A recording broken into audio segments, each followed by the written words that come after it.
les crèches sous tension, dans certains établissements privés, le manque de personnel, la tentation du surbooking dégrade les conditions d'accueil des enfants. Et puis la belle histoire de Cédric Grolet. Parti de rien, le pâtissier auvergnat est aujourd'hui une star de sa discipline et des réseaux sociaux. Ses gâteaux fruits en trompe-l'œil génèrent des millions de likes sur Internet. Un adulte pour 5 bébés, un adulte pour 8 enfants sachant marcher, ça c'est la règle. La réalité de certaines crèches privées confrontées au manque de personnel, à la nécessité de garantir une rentabilité, c'est souvent 7 bébés et jusqu'à 12 enfants par adulte.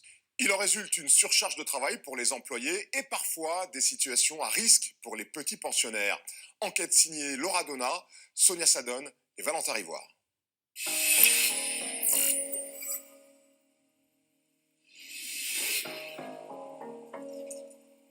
Il y avait beaucoup d'enfants dont on avait la charge, mes collègues et moi, et on était toujours moins nombreuses dans les équipes. C'était vraiment le travail à la chaîne, au moment des changes après les repas, il fallait faire toujours le plus vite possible. Il fallait changer un maximum d'enfants en un minimum de temps. Toujours plus vite. Pendant 9 ans, Mathilde a exercé dans des crèches en tant qu'éducatrice de jeunes enfants. Après 3 ans d'études, son diplôme d'État en poche, elle raconte avoir découvert des conditions de travail insupportables, notamment dans une crèche privée, où elle a passé plusieurs mois. Le métier, j'ai cette impression de mal le faire. L'enfant va rester pendant un long moment avec que ce soit une urine ou une selle dans sa couche. On va lui laisser la couche vraiment jusqu'à ce qu'elle soit énorme, jusqu'à ce qu'elle craque ou voire même qu'elle se désagrège. Ce qu'on nous demandait de faire, comment on s'est comporté avec les enfants, c'est absolument pas normal. Mathilde a aujourd'hui changé de métier. Le milieu de la petite enfance est-il en crise ? En juin 2022, un fait divers a suscité l'émotion. Une salariée du groupe privé People and Baby a été mise en examen pour homicide volontaire après avoir fait boire un produit pour déboucher les éviers à un bébé de la crèche. Une première enquête administrative a conclu que la structure respectait le minimum légal d'adultes encadrants. Mais depuis, les langues se délient et dénoncent les conditions de travail dans certaines crèches privées. Le secteur de la petite enfance connaît une pénurie de main-d'œuvre. Une crèche sur 2 au moins aurait un poste vacant. Dans ce contexte, les conditions d'accueil des enfants se dégradent-elles ?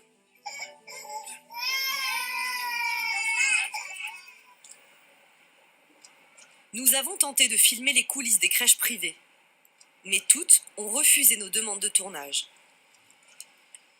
À Villeneuve-d'Ascq, dans la banlieue de Lille, une petite crèche associative a accepté de nous ouvrir ses portes afin de comprendre son fonctionnement humain et économique fragile. Bonjour, bonjour. Jérôme Dumortier dirige depuis 10 ans les Souriceaux. Quelque chose de particulier Tout s'est bien Tout s'est bien passé? Une crèche de 25 places. On y va? À 7h45, il accueille en personne tous les enfants. Je vais te mettre comme ça tu vois encore ta maman pour partir. Les parents payent en fonction de leurs revenus entre 42 et 800 euros par mois. On dit au revoir à ton papa? En cette période de rentrée, la crèche accueille 22 enfants, âgés de 6 à 24 mois. On va voir les copains. Regardez les enfants, Florane est avec nous. Coucou. Ce matin, 2 salariés sur 6 sont en arrêt maladie. Jérôme remplace donc l'une d'entre elles sur le terrain. Nina, elle est déjà dans la salle, je pense, ta tétine. Et doit rogner sur les pauses des autres. Stéphanie, c'est une demi-heure de pause comme Muriel n'est pas là. Donc tu coupes de 12h30 à 13h. Et du coup, Tiffany de 13h à 13h30. Dans les crèches, la loi impose une règle stricte. Je vais dans la cuisine. Un minimum d'un adulte pour 5 bébés ou un adulte pour 8 enfants sachant marcher. Au Souriceau, on considère que c'est insuffisant. Le directeur choisit d'aller bien au-delà. En moyenne, dans sa crèche, il y a un adulte pour seulement 4 enfants. Qu'est-ce qui se passe? Banal pleure, Isra. Qu'est-ce qui se passe? Oh non, qu'est-ce qui s'est passé? En soi, c'est très confortable. Par rapport aux normes. Mais maintenant, on peut voir aussi que même du très confortable, on n'arrive pas à répondre aux besoins de tous les enfants en fait. Donc je voulais juste imaginer ce que ça fait dans d'autres crèches où c'est pas aussi confortable. Voilà. La masse salariale représente 80% des dépenses de la crèche. Le prix à payer pour pouvoir proposer chaque matin 3 ateliers différents aux enfants. Ce matin, jeu en extérieur, confection du pain. Toi, tu peux le faire, je peux te mettre un peu d'eau et toi, tu fais ta pâte à pain. Et musique. Il va de ville en ville pour apprendre le temps. Des bras, il en faut aussi pour les nombreux changes de la journée. 4 en moyenne. Souvent un casse-tête dans les crèches, Tu viens changer la couche, s'il te plaît? puisqu'il faut en même temps s'occuper du reste du groupe. Il y a 22 enfants à changer à deux. Donc il faut aussi que ça reste des choses efficaces mais en douceur. Si nous on est trop rapide et que on va trop vite pour eux, oui, ça peut générer des tensions chez eux et puis du coup ça, au niveau de l'endormissement, ça va être plus long, plus difficile. Après 20 ans d'expérience, Stéphanie est rémunérée 1 400 € net par mois. Mais la crèche paye une prime de fin d'année et surtout les heures sup, une rareté dans le secteur. Amélia, je te pose, je vais aller chercher un autre copain pour changer la couche, d'accord? Une équipe stable et expérimentée, un directeur qui se démultiplie. La crèche survit en étant à peine à l'équilibre. Elle est associative et n'a donc pas de bénéfices à dégager. Une moitié de son budget est financée par les parents et la mairie. L'autre est réglée par la caisse d'allocation familiale. Seulement si 70% des créneaux horaires de la crèche sont occupés par des enfants. L'année 2019 a été un petit peu critique pour nous parce qu'on était à 70,83, donc c'est vraiment à la limite de la limite. Et surtout, les parents doivent être assidus. Plus les parents vont respecter les horaires prévus au contrat, plus après nous les subventions vont tomber. C'est-à-dire, je vous prends un exemple, on va prendre ici cette famille qui a pris un contrat de 9h30 à 17h. Si jamais la famille a décidé de venir chercher son enfant à 15h, c'est tout à fait possible, mais de 15h à 17h, comme c'est pas du réalisé, la CAF, elle, va pas subventionner les 2 heures manquantes. Voilà. Donc vous perdez de l'argent. Donc là, on perd de l'argent. Voilà. Et sans subvention de la CAF, on ne peut pas survivre. Ça passe? Un système qui concerne toutes les crèches. La loi les autorise même à pratiquer du surbooking afin d'améliorer leur remplissage et accueillir un maximum d'enfants. Les crèches peuvent effectuer 15 à 20% d'inscriptions en plus de leur agrément, en anticipant d'éventuelles absences. Mais quand tous les enfants sont présents, comment les crèches gèrent-elles alors qu'elles manquent déjà de personnel ? Suite à notre appel à témoins, des dizaines de salariés du secteur se sont manifestés pour dénoncer les conséquences de ce sous-effectif. J'étais parfois seule dans la structure et ils me laissaient seule toute une journée avec 8 enfants. Donc du coup, on va faire un peu, ça vient tout comme dans la restauration, le travail à la chaîne. Donc c'est le rush des repas, c'est le rush des changes. On se remotivait pas correctement, on les laissait pleurer, on les enfermait dans des pièces quand ils pleuraient pendant des siestes, enfin des choses qui étaient terribles. On est souvent que 2 pour 14 enfants. On est obligé même de caler des bébés sur des coussins avec des doudous sous le menton pour que le biberon tienne. On est frustré parce qu'on peut pas faire notre travail correctement. Une situation dont les premières victimes sont les enfants.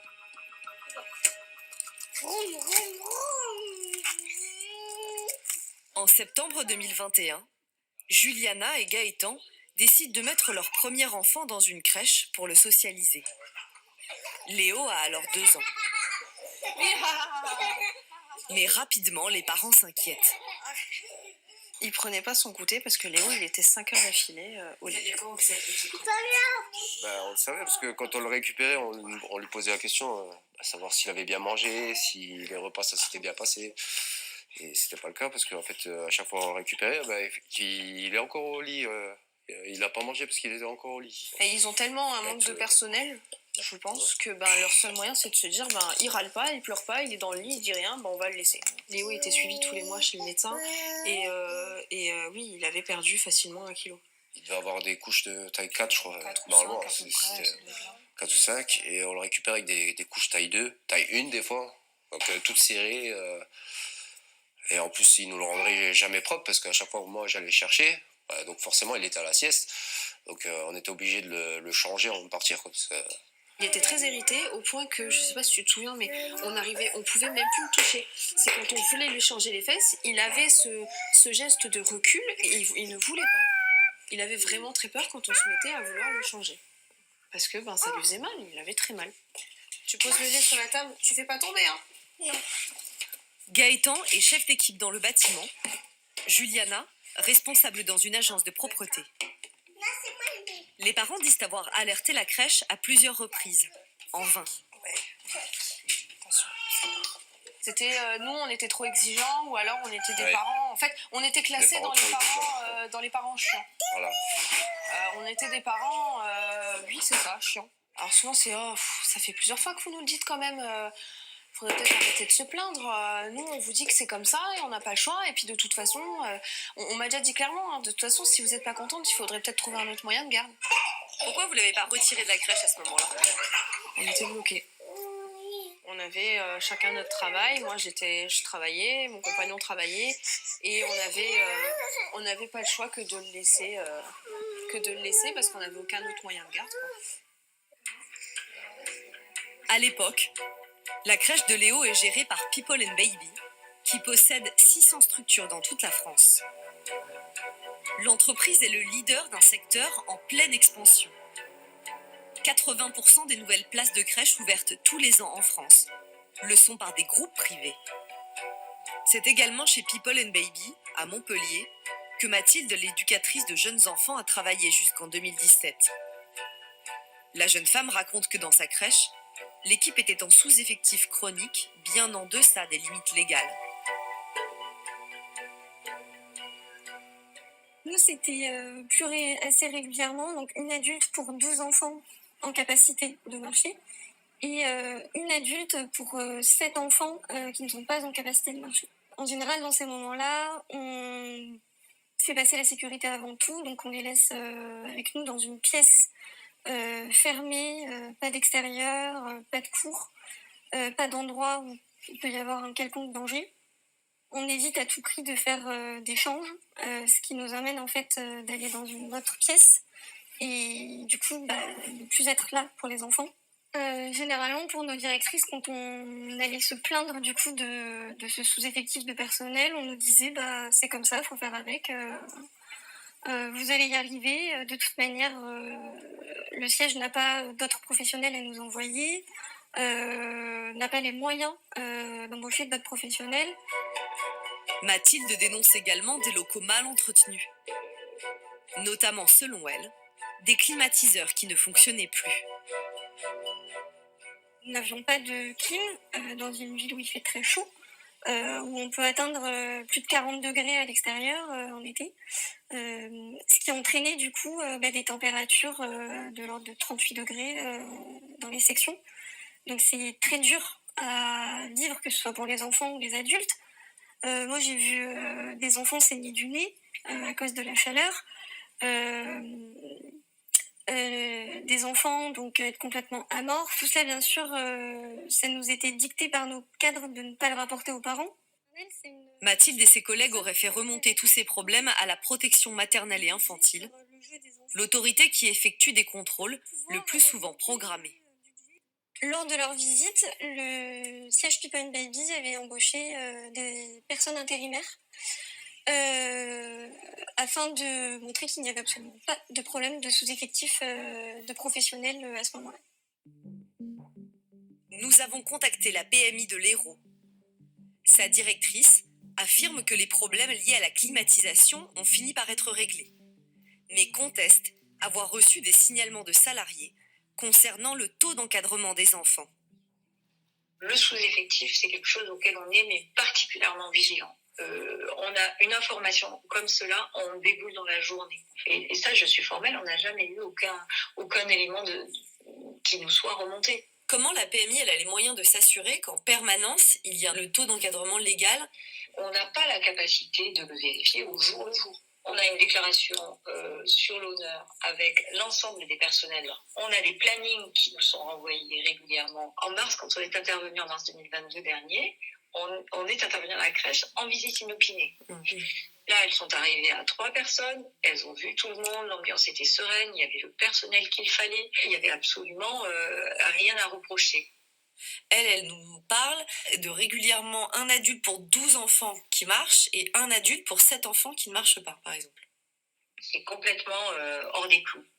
Mais rétrospectivement, ni vous ni moi ne pouvons le vérifier. Voilà, si on était informé aujourd'hui de ce genre de choses, nous, on a la capacité de faire fermer des sections ou une crèche entière. Parole de salariés contre parole de la direction. People and Baby nie en bloc ce genre de pratique. Dans un mail, l'entreprise nous a répondu. Le protocole interne People and Baby interdit formellement d'accueillir des enfants en dehors des ratios à tout moment de la journée. People and Baby n'est pas victime d'une pénurie de candidats, avec 100% des équipes présentes. Nous rappelons que nous disposons d'un système d'alerte et de vigilance pour tout comportement inadapté constaté, avec un numéro de plateforme dédié. Selon notre enquête, l'ensemble des entreprises du secteur est concerné par des situations de sous-effectifs.